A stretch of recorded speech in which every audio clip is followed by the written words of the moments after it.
He was one of the greatest statesmen of the 20th century. Born a small-town nobody in the Austrian Empire, Tomáš Masaryk nonetheless wound up rising to the very top of Central European politics. An academic and philosopher, he made his name defending the rights of the downtrodden, from Jews falsely accused of ritual killings to Slav separatists. But it would be what he did during World War I that cemented his reputation. Part Czech and part Slovak, Masaryk dared to envision a homeland for both ethnicities. When the Austro-Hungarian Empire disintegrated in 1918, it was from his blueprints that Czechoslovakia was born. Yet Masaryk was more than just the founder of the Czechoslovak Republic. Its first and longest-serving president, he helped steer this brand new nation through one of the darkest times in modern history. Leading by example, he tried to create a liberal, rational democracy amid a sea of dictatorships, only to live long enough to see his homeland begin to crumble before the awesome might of Nazi Germany. Both a European George Washington and a modern-day philosopher king, this is the story of Tomáš Masaryk, the father of Czechoslovakia.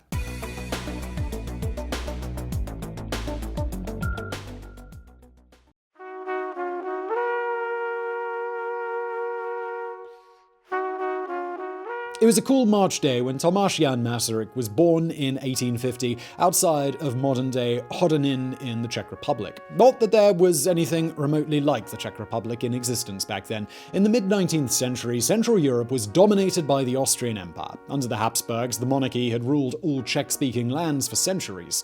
Until recently, this had just been the way things were. But 2 years before Masaryk's birth, something had happened that would profoundly shape the course of his life. 1848 had been Europe's year of revolution. Across the continent, pissed-off liberals had risen up against kings and emperors, igniting political fires from France to Prussia to Hungary. In Bohemia, the Czech historian František Palacký had called a revolutionary Slavic Congress determined to win autonomy for all Slavs in the Austrian Empire. Unfortunately, the Austrians had responded by bombing Prague to bits, and, well, that had been that.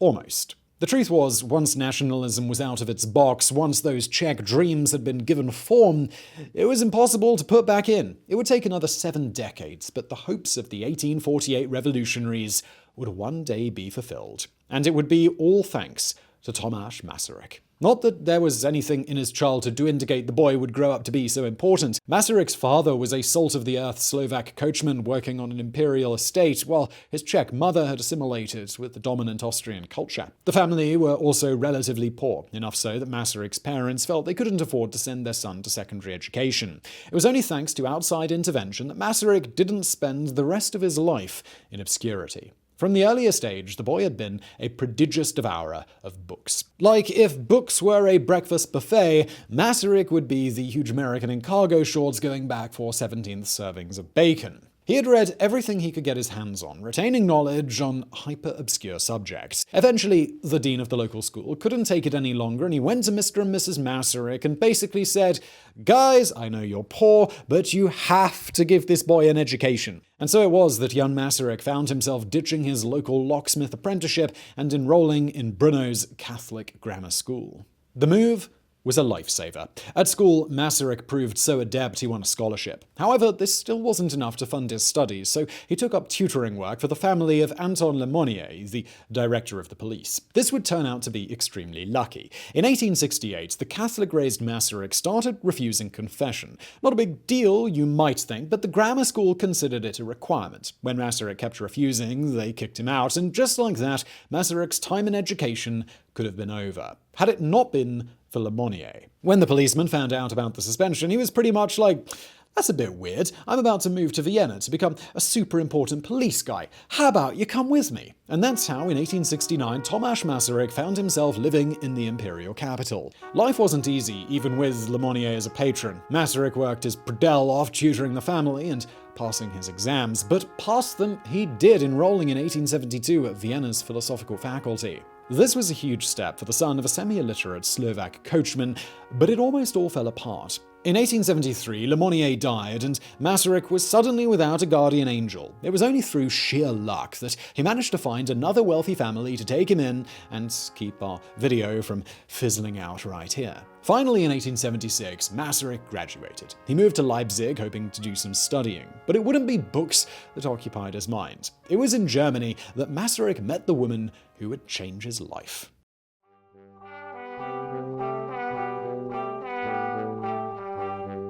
If you were to compile a list of the most intense periods of Masaryk's life, the summer of 1877 would certainly have to make the top 3. That's because, over the space of just 2 months in Leipzig, Masaryk met, fell in love with, and got engaged to the woman that he'd be with for the rest of his life. Charlotte Garrick was a wealthy expatriate from New York whose determined progressivism was like a grenade dropped into stuffy Central Europe. A philosopher and feminist, she and Masaryk bonded over a love of John Stuart Mill, particularly his landmark essay on the subjugation of women. You know how you occasionally meet someone you feel like you can talk about anything with? A person who just gets you? Well, that was Masaryk and Garrick. When Masaryk also managed to save Garrick from drowning during a river trip, it was just the sexy icing on the cake of love. And yes, you can be certain that I'm never going to use that particular metaphor again. Engaged shortly after, the original plan was for both of them to go back to their respective homes so Masaryk could find a job. But when Garrick was taken ill in America, Masaryk abandoned Vienna to be by her side. The two married in New York City on March 15, 1878. The only bum note was Masaryk committing the faux pas of asking his new father-in-law for money, which went over about as well as calling him a stupid yank and kicking him in the balls. But when it became clear that Masaryk was literally broke, Dad consented to keep the new family afloat. Finances semi-secure, Masaryk and Charlotte returned to Europe. Then it was 3 solid years of awkward handouts from Dad until Masaryk finally landed a professorship at Prague University. The family moved to the great Bohemian city in 1882, just as everything was changing. The romantic nationalism of 1848 hadn't gone away in Prague. Instead, as more Czechs flooded in from the surrounding countryside, it had reached a fever pitch. Masaryk joined the university just as it was being divided into separate Czech and German institutes. While he did get swept up in the wave of feeling, writing a treatise on Mr. 1848 himself, František Palacký, he wasn't some mindless nationalist. In the 1880s, a key pillar of the Czech revival was a pair of recently rediscovered epic poems from the medieval era written in Old Czech. Considered the Bohemian equivalent of the German Nibelungenlied, they were a source of intense national pride. They were also as fake as a doctored image of George Washington taking part in WrestleMania, something Masaryk proved with some deft literary analysis. Naturally, all the Czech nationalists hated him. It's here that we see one of the most admirable things about Masaryk. Although he had his own romantic ideals, he was a man who believed first and foremost in being rigorous in his beliefs, even when it made him unpopular. As he supposedly once said, "The glory of a nation cannot be built on counterfeits." Nor is this the only example of Masaryk being willing to swim against the tide. Years later, in 1899, he would publicly agitate for the retrial of Leopold Hilsner, a Jewish man convicted on non-existent evidence of ritual murder. At this time, anti-Semitism was rife among Czech nationalists. When Masaryk came out on Hilsner's side, he was pelted with stones and spat on in the street. At the university, nationalist Czech students hounded him until he was forced to go on unpaid extended leave. It was a high price to pay for his commitment to rationality, but it did have one unexpected good side. It'd be weathering these storms that gave Masaryk the steel backbone that he'd need to soon change the world.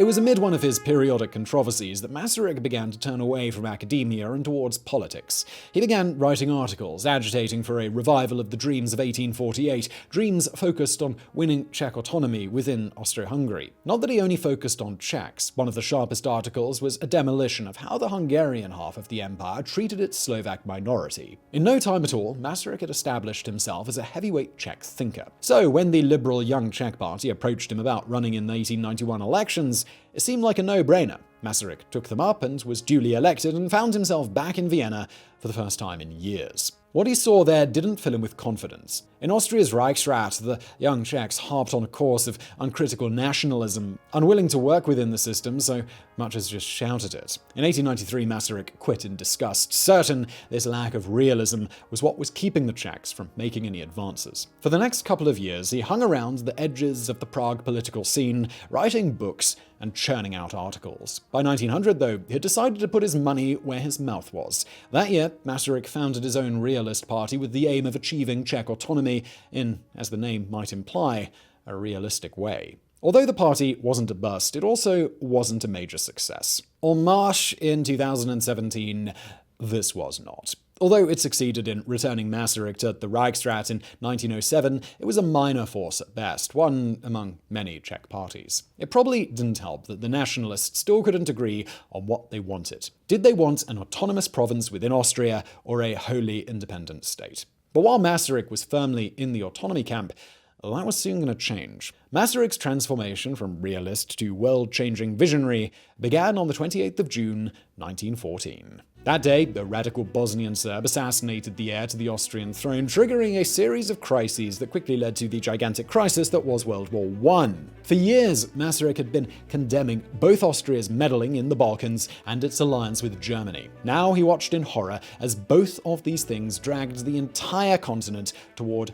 unprecedented bloodshed. By Christmas, Masaryk had had enough. Now convinced of the need for a separate Czech nation, he headed off into voluntary exile. There, amid the ancient cities of Europe on fire, Masaryk began a PR drive designed to make the Allies recognize Czech independence. It was an insane task. Masaryk had friends in academia across the world, but he wasn't exactly famous. He was Masaryk, the lonely guy, timidly knocking at the doors of power with a pretty crazy request. Well, maybe lonely is a bit unfair. In 1915, while in France, Masaryk was joined by another future president of Czechoslovakia, Edvard Beneš. Together, and with the help of Masaryk's literary friends, they managed to get themselves before the Allied leaders long enough to be officially recognized as the Czech Liberation Movement. It was an important first step, an acknowledgement that they weren't just two random dudes farting about Europe, but guys with a proper, if minor, role. Now all they had to do was turn that minor role into the liberation of their entire country. How hard could that be?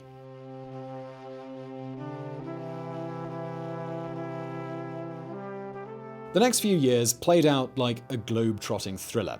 Masaryk moved across Europe, bouncing from France to Britain to Russia, always agitating for Czech and Slovak unity in a new state. Yep, Czech and Slovak. In 1915, exiles from both communities had started making plans for a federation, and Masaryk had picked up that ball and just run with it. And it was really running. Masaryk was convinced Austrian agents were trying to assassinate him as he hopped around Europe, and he even told Beneš to use his death for propaganda should he be killed. Speaking of propaganda, Masaryk was a deft hand at it, making sure articles sympathetic to the Czech cause appeared daily in Allied newspapers. When the Tsar was overthrown in 1917, he even traveled to Russia to organize former Czech and Slovak POWs into a fierce fighting unit. These Czechoslovak legionnaires would run rampant in Russia for years, at one point even controlling the Trans-Siberian Railway. And so it went, Masaryk zooming around the globe, shoring up support for Czechoslovak independence. With each new destination, his fame grew. With each new PR stunt, a few more came over to his cause. But it would be in the US that Masaryk met his greatest convert. Woodrow Wilson was almost the perfect match for Masaryk's left-leaning, independence-minded politics. At the head of America's Czech and Slovak groups, Masaryk impressed his cause onto the 28th president, and it clearly worked. On January the 8th, 1918, Wilson listed his 14 points, including the complete dismemberment of Austria-Hungary.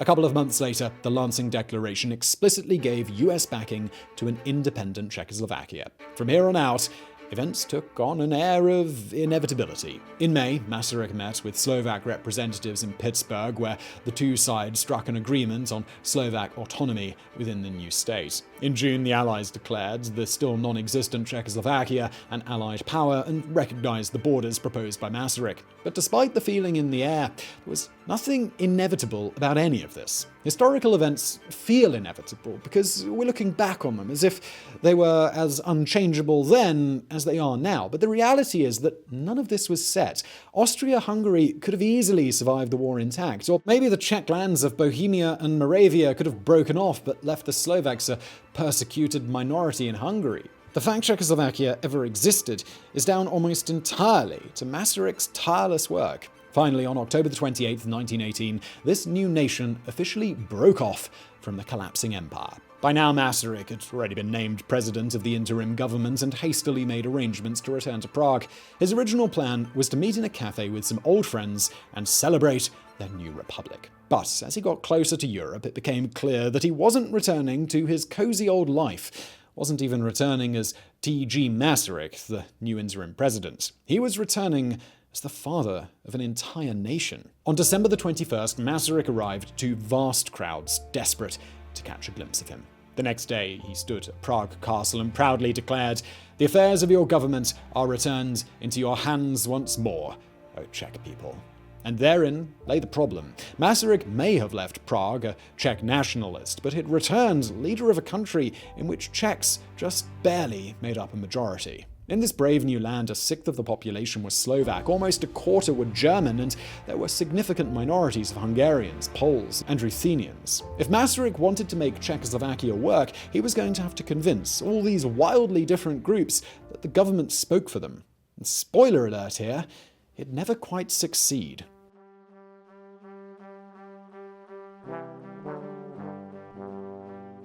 The seeds of Czechoslovakia's undoing were sown almost the moment it was created. In February 1920, a constitutional assembly was called to determine the shape of this new state, but only Czechs and Slovaks were invited. That left a third of the nation's citizens without a say in how their country would be run. Where the Germans were concerned, this would soon turn out to be a massive problem. We did a whole video on the Sudeten Germans over on the Geographics channel if you want to learn more about that, but the basic version is that Germans had been living in Bohemia and Moravia for centuries. As an ethnic group, they were far more numerous than the Slovaks, and had no interest in taking part in a state run specifically for their Slavic neighbors. No, they wanted the same freedoms Masaryk had fought for and won from the Austrians, the right to secede and control their own destiny. But now that the shoe was on the other foot, Masaryk was suddenly all like, no. And nor was it just the Germans who were unhappy. In America, Masaryk promised the Slovaks something akin to home rule. Indeed, he personally envisioned a Swiss-style system with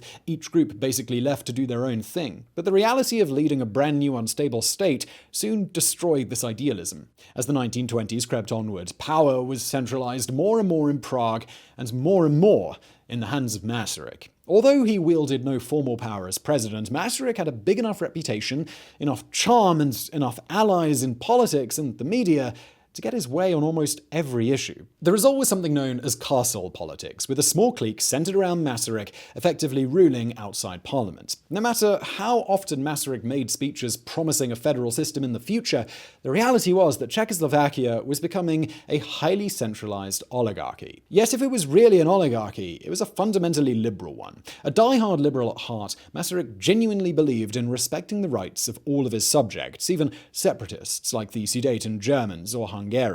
The constitution guaranteed their freedom of speech, language, worship, and assembly. A repressive place this certainly wasn't. Masaryk also went out of his way to try and mollify the unhappier ethnicities. A 1925 pact with Germany to recognize one another's borders as legitimate went a long way towards getting the Sudeten Germans on side. In fact, by the time Masaryk was re-elected in 1927, there was good reason to be hopeful. The economy was booming, a massive road and rail building plan was keeping people in work, and a treaty had been reached with France to offer the Republic a security guarantee. On the 10th anniversary of Czechoslovakia's foundation, Masaryk even felt comfortable enough to declare, "We began with empty hands, without an army, without constitutional traditions, with a rapidly failing currency, in the midst of economic chaos, and yet we have stood the test and acquitted ourselves with honor." There was an optimism in the air, a feeling that things were bumpy now, but with time and a little luck, they'd smooth out, and Czechoslovakia would take its rightful place among the great democracies. Unfortunately, time and luck were both things in short supply. In 1928, Masaryk suffered a massive heart attack. Although he survived, the shock to his system left him a physical wreck, weak and broken. It was the perfect metaphor for what was about to happen to both Czechoslovakia and the entire world. As the end of the decade came into view, a massive shock was approaching, one that would leave Central Europe desperately sick. It was a sickness, a terrible, poisonous sickness called fascism that would finally kill Masaryk's young country.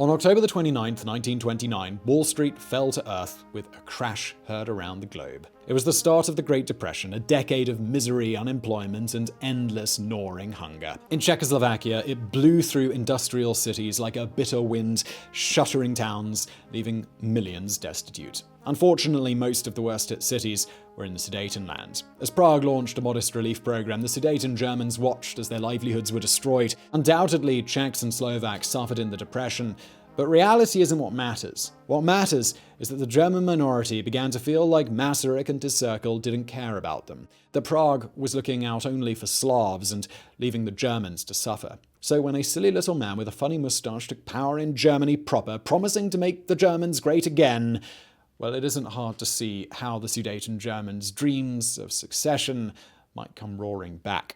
The rise of the Sudeten Fascist Party under Hitler fanboy Konrad Henlein coincided with a deterioration in Masaryk's health. Although he was re-elected again in 1934, it was mainly because no other viable candidates existed.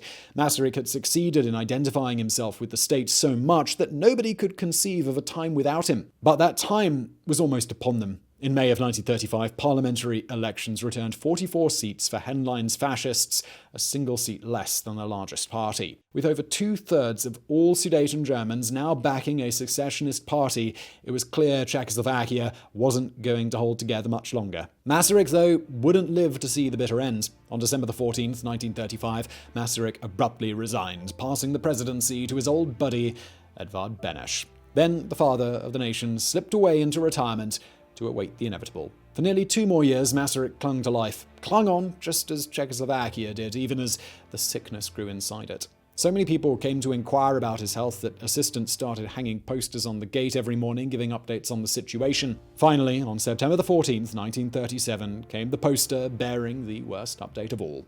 T.G. Masaryk had died that day, aged 87. When his funeral was held a week later, it lasted 9 whole hours. Such was the volume of people who wanted to pay tribute. Almost exactly a year after Masaryk was buried, France, Britain, Italy, and Germany signed the Munich Agreement, allowing Hitler to annex the Sudetenland. It was the beginning of a painful death for Czechoslovakia. Its border regions lost to Germany, the young country was forced to simply lie there as first Poland and then Hungary tore yet more chunks out of it, leaving a weak rump state barely clinging to life. In March of 1939, Germany delivered the fatal blow. Bohemia and Moravia were occupied, while Slovakia was split off into a separate state under a fascist puppet government. Yet the story didn't end there. Despite its rocky life, the Czechoslovak Republic, established by Masaryk, proved durable enough that when World War II finally ended, it didn't stay broken and partitioned. It was resurrected, nearly whole. The new Czechoslovakia then lasted another 48 years, surviving a communist takeover and decades of dictatorship before peacefully separating into the modern-day Czech Republic and Slovakia in 1993. But what of Tomáš Masaryk himself? Well, he's still regarded as a hero in many places, not least here in Prague, and it's not hard to see why. He was a man who didn't just lead his nation, but he was the sole reason for its existence. Before Masaryk, the idea of an independent Czech and Slovak nation away from Austria's chilly embrace had been a pipe dream. It was he who took that dream and forced it into reality, shaping the future through the sheer force of his vision. And that vision is why Masaryk is still important. As someone unafraid to stand up for the truth, for the downtrodden, Masaryk brought a sorely needed humanism to politics, one reflected in the tolerant state that he built. Sure, he may not have truly achieved it, but he never lost sight of his goal, to build a nation in which all ethnicities could live the best lives they could. His name may be obscure compared to some of his contemporaries, but there's no doubt that Masaryk helped shape not just Central Europe's past, but also its present. The man himself may be long gone, but his dream lives on. So I really hope you found that video interesting. If you did, please do hit that thumbs up button below. Don't forget to subscribe, brand new videos just like this several times a week. And as always, thank you for watching.